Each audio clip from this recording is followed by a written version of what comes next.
16 orang atlet dayung perahu naga andalan Banjarmasin dipastikan berangkat ke Jakarta mewakili kota Seribu Sungai dalam Lomba Dayung Castle Cup 2019 mulai 25 hingga 27 Juli 2019. Bubuhan atlet dayung yang berlaga dalam pertandingan ini pun diharapkan dapat membawa harum ngaran Banjarmasin.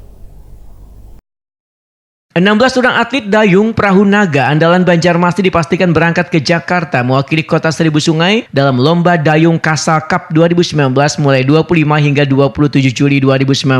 Wakil Wali Kota Banjarmasin Hermansyah melepas bubuhan atlet tersebut di Balai Kota Banjarmasin jelang tengah hari Kamis 18 Juli 2019.